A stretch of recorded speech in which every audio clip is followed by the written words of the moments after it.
Bueno, voy a empezar a compartir la pantalla, así no nos demoramos mucho.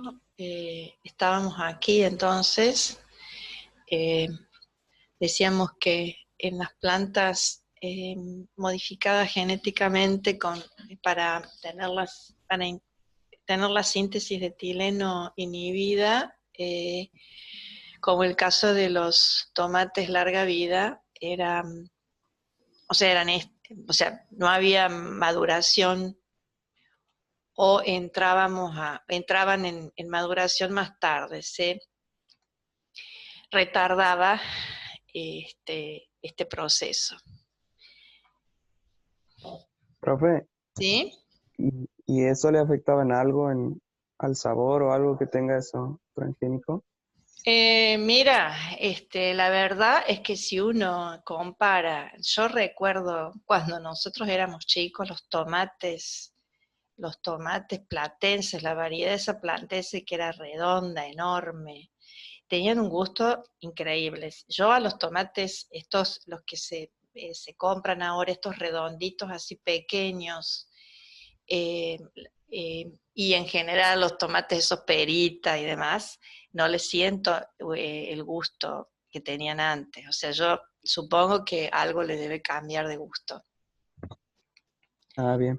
¿Qué querés que te diga eso? Pero no te sé decir. Probablemente le cambie, tenga alguna otra consecuencia, ¿no? No sé. En general también Ah, puede ser debido al mejoramiento en general de las especies, ¿viste? Pero yo siento, o sea, a los tomates que les siento el gusto que tenían los tomates de nuestra época de infancia, digamos, son a los cherry, a los chiquititos. A eso sí les siento chiquitito. ese gusto, me recuerdan mucho ese gusto. Ahora los otros en general eh, no son tan sabrosos, no tienen mucho gusto hacia tomate, como yo recuerdo de antes, pero no te sabría decir si es efecto de la modificación o es efecto de los años de mejoramiento que se ha venido haciendo sobre la especie, ¿no? En todas las especies cultivadas hay mucho mejoramiento. Eh, Ah, bien, bien. Gracias, profe. de nada. Ahora, esta es la respuesta triple. Son plántulas de maíz. Fíjense cómo con etileno se produce el acortamiento del hipocótilo, la tendencia a crecer en dirección horizontal y el engrosamiento. Esta es lo que decíamos de la epinastia. Estas son plantas de tomate, o sea, esto es epinastia. O sea, hay mayor crecimiento en la parte superior del pecíolo, lo que hace que se arquee la hoja, y esto se ha observado en plantas de tomate con suelo encharcado, donde hay poco oxígeno. Entonces lo que se transporta, o sea, el etileno no se transporta porque una vez formado el gas difunde rápidamente, no tiene ninguna barrera. Entonces, de la única forma que puede transportarse esta hormona es a través de su precursor, el ACC. Entonces, si no hay oxígeno, no se llega a oxidar ese ACC con la ACC oxidasa, o la enzima formadora de etileno también se llama, no se produce etileno, entonces se transporta como ACC a la parte aérea y aquí sí se produce el etileno y se produce esta epinastia. Acá vemos flores con las flores comunes, digamos, y una flor modificada con la síntesis de etileno bloqueada o inhibida, ¿ah? Del mismo tiempo de corte, digamos. Y también otro efecto que se ha observado en algunas especies es la mayor producción de pelos radiculares. También decíamos que es la hormona de la maduración y la hormona de la abscisión de órganos o caída de órganos. ya sea de hojas, de flores, de frutos, ¿sí? En cuanto a la caída de hojas, nosotros recién decíamos que hay condiciones ambientales que, digamos, son señales que desencadenan el proceso de senescencia.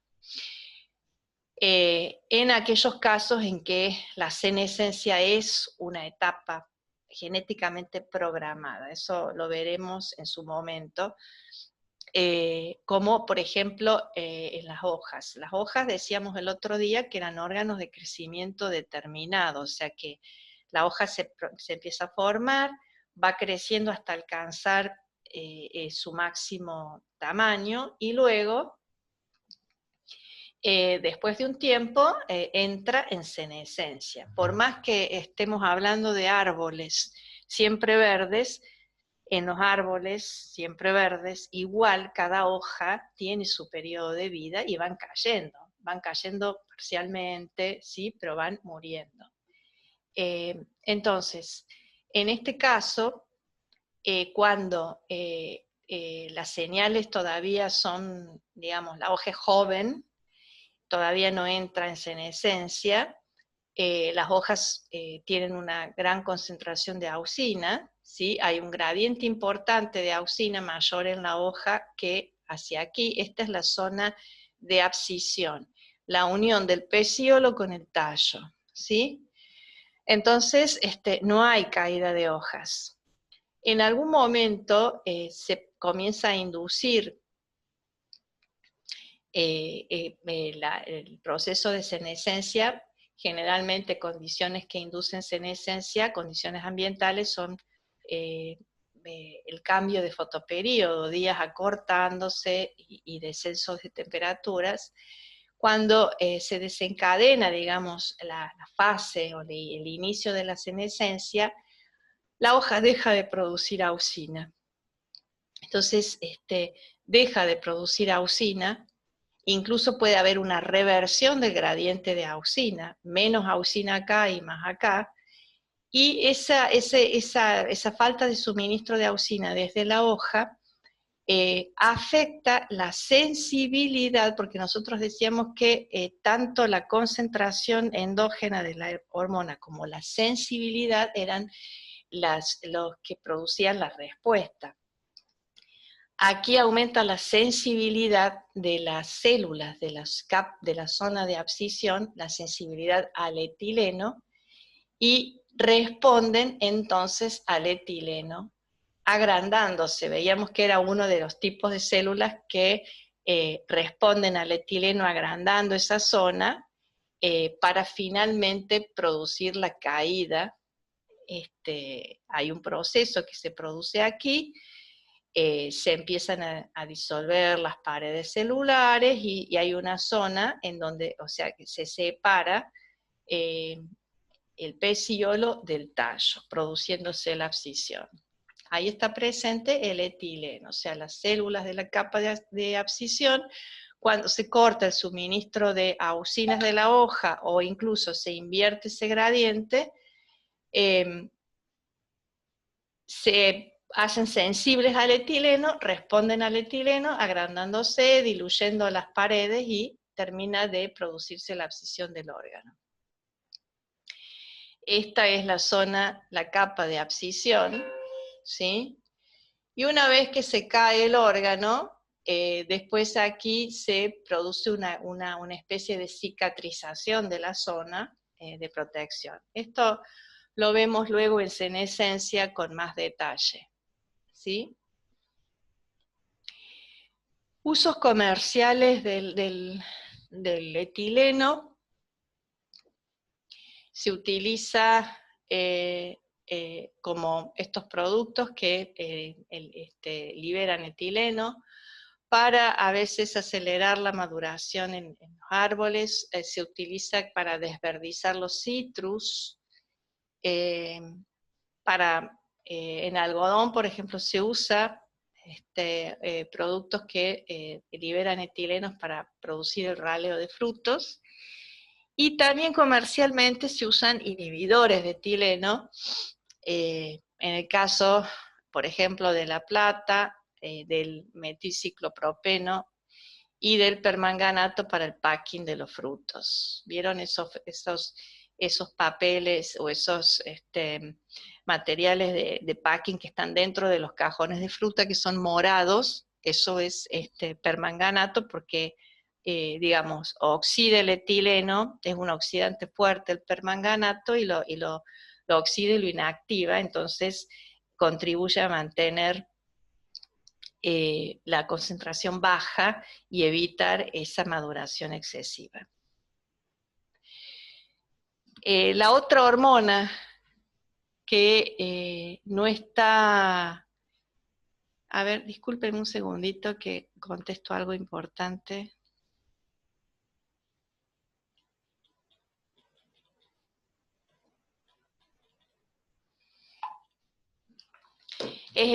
O sea que está dentro de los reguladores naturales, de las hormonas naturales de tipo de los inhibidores, es el ácido abscísico, o ABA, directamente lo llamamos ABA, que antiguamente se llamaba dormina o abscicina, porque, bueno, inicialmente se lo identificó como inhibidor porque estaba presente en yemas de leñosas que estaban en dormición en el invierno. Era como parte del complejo de inhibidores que existían en esas yemas en el momento de dormición. También se lo llamó abscicina porque producía la abscisión en algunas especies. Nosotros siempre le hemos llamado la hormona del estrés, es la hormona de defensa para el estrés, porque ante muchas situaciones de estrés aparece el ácido abscísico generando respuestas que confieren tolerancia al estrés. Esta es la estructura química, es parecida, tienen una síntesis común con las gibberelinas y con los carotenoides. Se sintetiza en todos los lugares de la planta, como vimos en general las hormonas, en zonas meristemáticas, también en raíces, a partir de las cuales se transporta a la parte aérea por xilema. Esta es el resumen de la vía de síntesis que comparte con las gibberelinas, del isopentenilpirofosfato al farnesil difosfato, se produce este carotenoide, la zeaxantina, la violaxantina y luego la neoxantina, y de ahí se deriva el ácido abscísico. Cuando vimos ayer gibberelinas, si se acuerdan, decíamos que días largos se promovían que esta vía fuera a la síntesis de gibberelinas, y que días cortos promovía la dirección de esta vía hacia la síntesis de ácido abscísico. Este es un esquema de la biosíntesis para que vean la estructura química. O sea, inicialmente se produce a nivel de plástidos, perdón, me he ido, y derivan de carotenoides, y hasta que se sintetiza el ácido abscísico como tal en el citoplasma. También su concentración depende de lo que ocurre en todos los casos, siempre de cuánto se esté sintetizando, de si está conjugado o no. La conjugación o la unión con cualquier otra molécula le quita actividad fisiológica, puede estar oxidado y pasar a estos compuestos y entonces pierde actividad fisiológica, o puede estar compartimentalizado y se transporta por xilema y floema, tampoco tiene transporte polar como veíamos para auxina. A mí me gusta mucho esta hormona, tiene algunos efectos fisiológicos muy importantes, está absolutamente involucrado en el cierre de los estomas que se producen en las plantas cuando están en condiciones de estrés hídrico. También induce tolerancia a las temperaturas extremas, muy bajas o muy altas. Dijimos, induce tolerancia al estrés hídrico, a la sequía, a la salinidad. Es un inhibidor del crecimiento.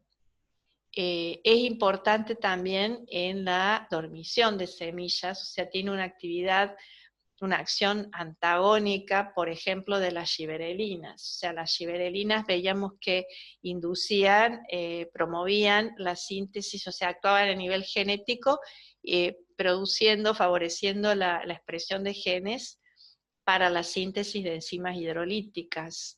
Bueno, el ácido abscísico es antagónico en este sentido, inhibe la síntesis de enzimas inducidas por las giberelinas, en lo que es germinación. Entonces es un inhibidor de la germinación. También provoca la abscisión de hojas, flores y frutos, pero no está tan involucrado como el etileno.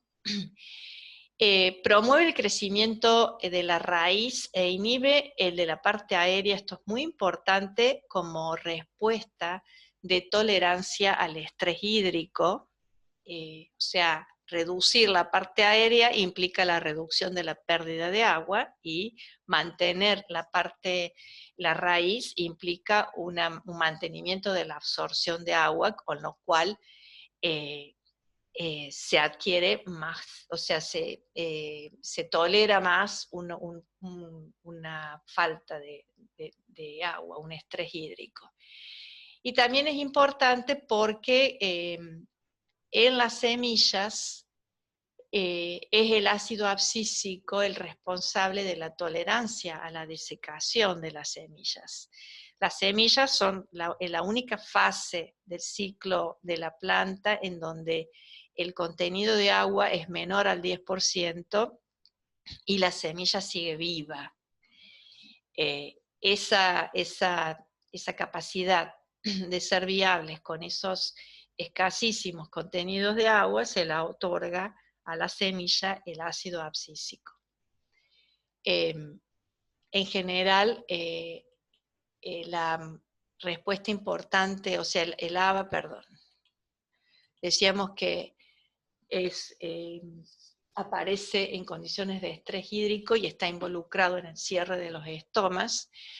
Cuando la planta está en buenas condiciones hídricas, hay un contenido de ABA en el xilema de menos de 15 nanomolar, nanomoles por litro. Mientras que se registran aumentos muy importantes de ABA en condiciones de estrés hídrico. La otra cuestión es que cuando hay estrés hídrico, normalmente hay un aumento del pH del apoplasto. Recordemos que el xilema también es apoplasto. Entonces, cuando hay estrés hídrico y hay un aumento de pH, como el ácido abscísico es un ácido débil, en condiciones de pH más alto, el ABA predomina disociado, ¿sí?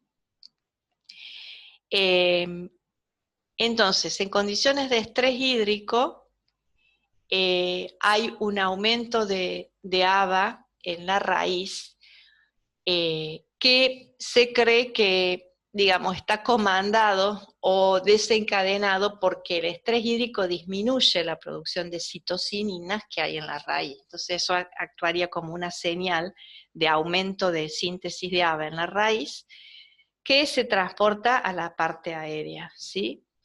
Si hay estrés hídrico y el pH está aumentado, predomina el ABA en su forma disociada. Y como forma disociada, nosotros sabemos que atravesar las membranas, moléculas cargadas, es difícil. Entonces, en condiciones de estrés hídrico con mayor pH, hay, digamos, menos cantidad de ácido protonado, entonces hay menos acceso del ácido a las células del mesófilo, y una mayor proporción a las células guarda del estoma, a las cuales ingresa por un transportador específico de ABA. Entonces, una mayor proporción de ABA alcanza las células guarda y ahí induce el cierre de los estomas, ¿sí? Esto es estomas abiertos en plantas mutantes que tienen la síntesis de ABA bloqueada, no cierran los estomas y por supuesto se van a marchitar mucho más rápidamente que plantas que pueden sintetizar ABA y que producen cierre de estomas. A nivel de estoma, ¿cómo actúa el ácido abscísico? El ácido abscísico se une a un receptor y lo primero que induce, como veíamos ayer, ¿no? La hormona se une a una molécula receptora y a partir de ahí se inicia una cadena de eventos que es la vía de transducción, esa señal de sequía a una respuesta. Lo primero que se producen son especies ROS, especies reactivas de oxígeno, que son una especie de mensajero secundario que produce el aumento de calcio, que es otro mensajero secundario, el aumento de calcio en la célula guarda o en la célula oclusiva del estoma, y ese aumento de calcio en citoplasma, ¿qué hace? Inhibe las ATPasas, estas que estaban en la membrana y que están sacando protones hacia afuera, abre los canales de rectificadores que hay en las membranas, permitiendo la salida, los que son los canales de salida de cloruro, abre los canales de salida de potasio y cierra la entrada de cloruro y de potasio. De modo que, si no hay salida de protones, tampoco va a haber entrada de iones cloruro y de potasio, que eran los que generaban ese descenso en el potencial osmótico. Entonces no hay descenso de potencial osmótico y entonces, es más, o sea, no baja, no entra agua, sino que sale agua de las células oclusivas y se cierra el estoma, ¿sí?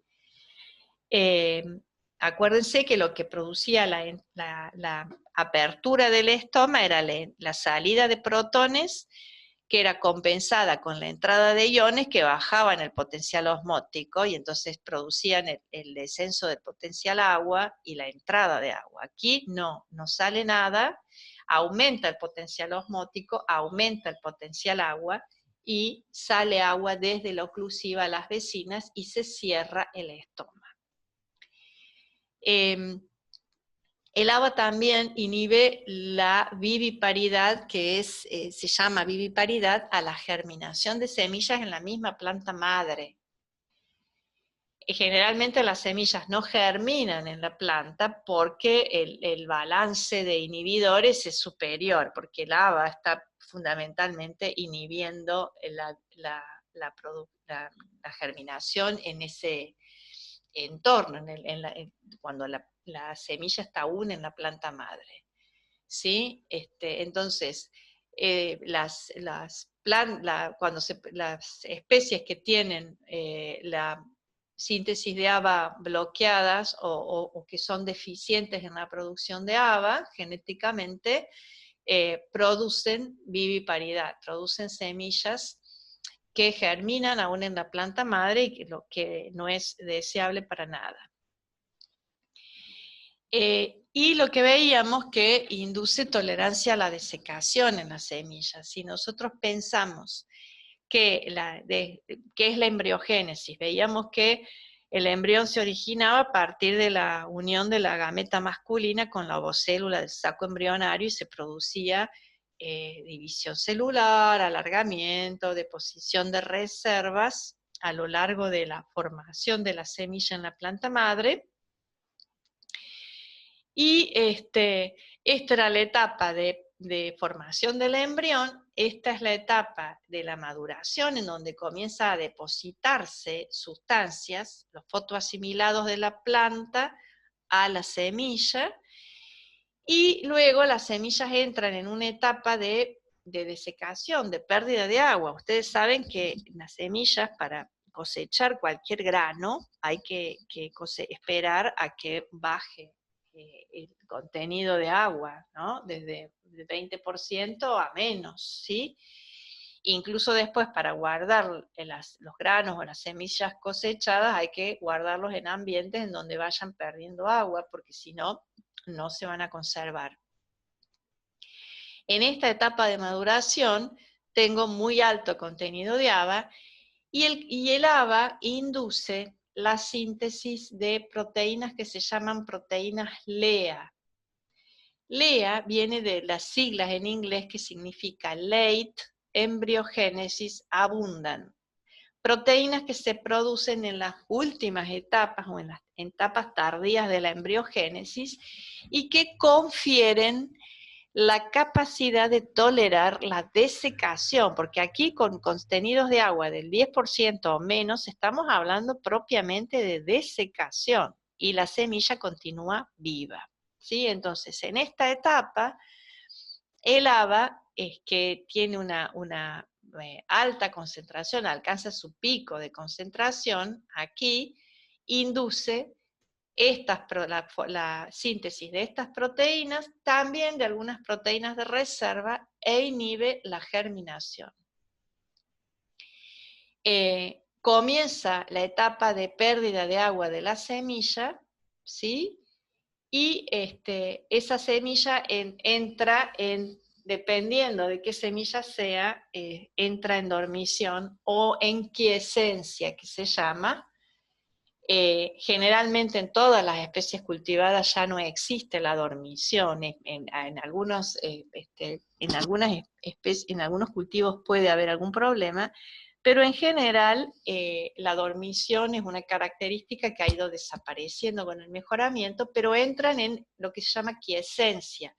La semilla empieza a secarse, pierde agua, y como tiene muy bajo contenido de agua, tiene una actividad metabólica mínima, y por eso se dice que está quiescente.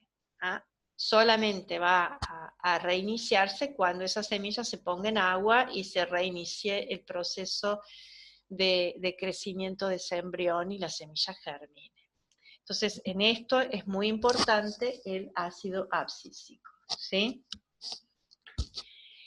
Y después rápidamente vamos a ver estos otros grupos de hormonas que son mucho más nuevos que las que vimos. Igualmente datan de más de 20 años, ¿no? O sea, no es que sean tampoco tan...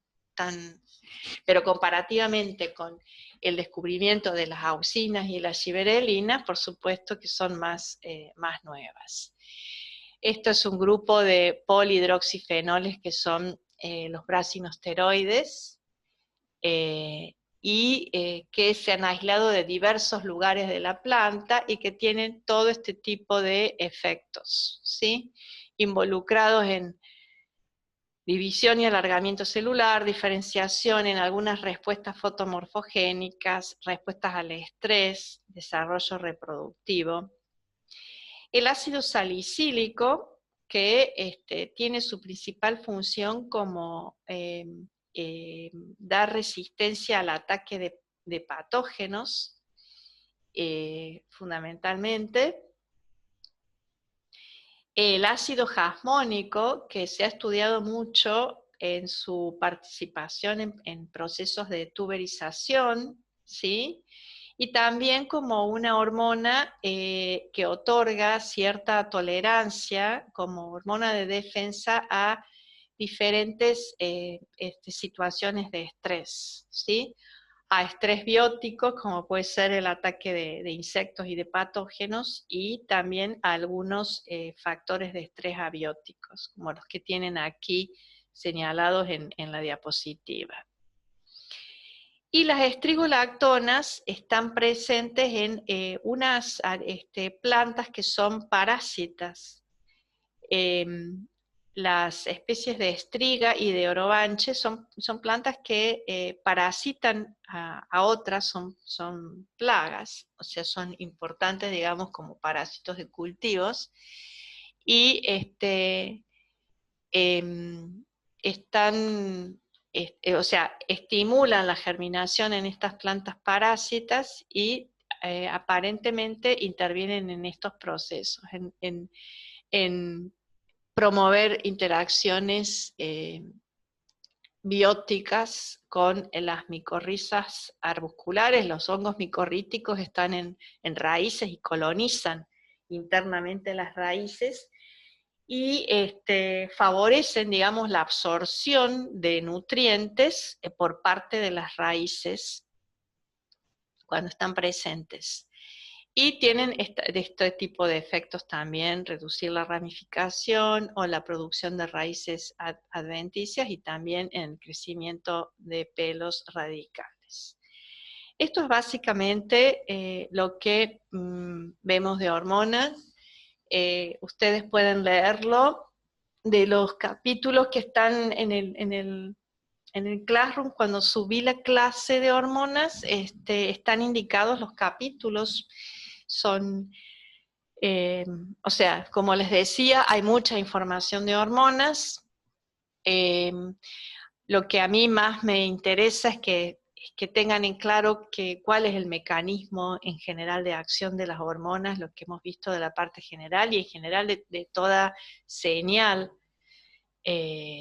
a la cual responden las plantas. Siempre tener en claro que cada vez que hay una señal, para que haya una respuesta, tiene que haber alguien que la recepte, y hay moléculas receptoras, y que las hormonas son mensajeros, son sustancias químicas que actúan como mensajeros justamente de las señales. Y los principales efectos y algunas cuestiones, o sea, lo que más o menos hemos visto en la clase son los puntos principales. Pero siempre es bueno leer de las fuentes. Así que bueno, ahí ustedes tienen indicadas, lo pueden ver de las CON, lo pueden ver de Daisy Seiger. El Barceló yo ya no lo recomiendo mucho porque está como muy desactualizado. Yo no he visto, no tengo nuevas ediciones de Barceló, entonces, bueno, pueden mirarlo de esos dos textos. Y ahora veríamos, vamos a dejar de compartir, entraríamos a ver el otro factor de crecimiento y desarrollo, que es la luz, y cómo la luz participa y modifica el desarrollo y el crecimiento de las plantas, no solo desde el aspecto de la intensidad que tiene que ver con la fotosíntesis, sino en otros procesos que no tienen nada que ver con la fotosíntesis. Entonces, yo voy a buscar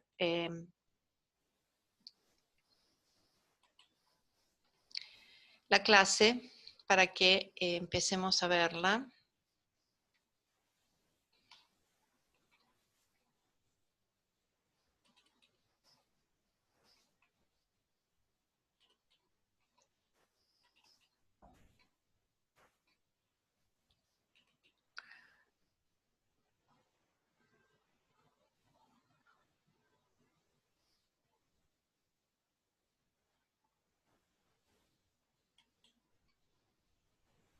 ¿Ustedes están viendo la pantalla, chicos?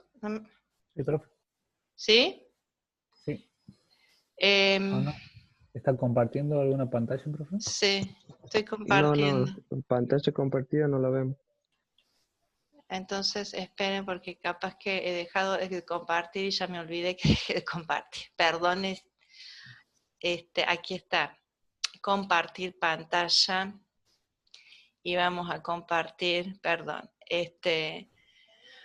fotomorfogénesis. Vamos a aprovechar los últimos minutitos y después empezamos la última reunión de hoy. ¿Les parece o están cansados? Como quiera, profe. Está bien, Inge. ¿Sí? Sí, ¿Seguimos? Bueno, Sí, profe. yo puse 3 por las dudas, pero recomiendan que las clases virtuales no pueden ser muy largas. Yo no tengo problema en seguir, pero depende de ustedes.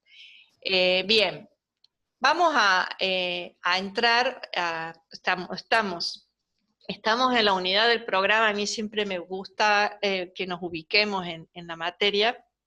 O sea, vimos crecimiento y desarrollo, factores que controlan el crecimiento. El primer gran factor que vimos fue el tema de las hormonas. ¿Qué otros factores controlan crecimiento y desarrollo? Fotomorfogénesis. ¿Por qué decimos crecimiento y desarrollo? Porque desarrollo tiene que ver con los cambios cualitativos que va sufriendo la planta. Entonces, el cambio de fases, de germinación, de crecimiento vegetativo a floración, son cuestiones, son aspectos, son cambios que tienen que ver con el desarrollo, cambios cualitativos. La fotomorfogénesis, ¿qué es lo que dice el programa?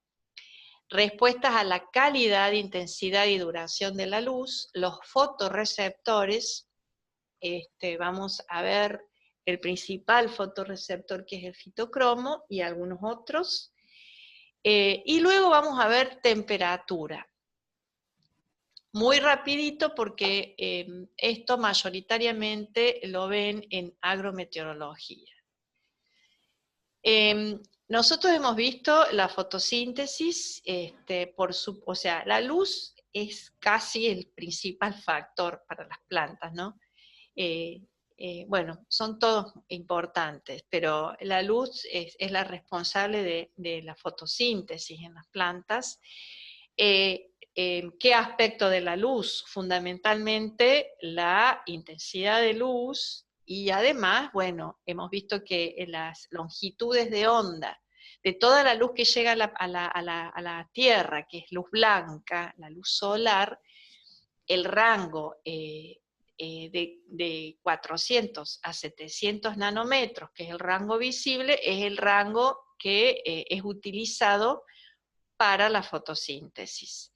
Y siempre lo que nos tiene que quedar claro es que cada vez que hay una respuesta, hay alguien que la cada vez que hay alguna señal y hay una respuesta de la planta a esa señal, es que alguien la recepta, la sensa de alguna manera. También hemos visto que las plantas no pueden moverse, entonces tienen que adaptarse al ambiente o el hábitat en que se están desarrollando. Y entonces la luz es un factor que es muy variable según el ambiente en donde están las plantas.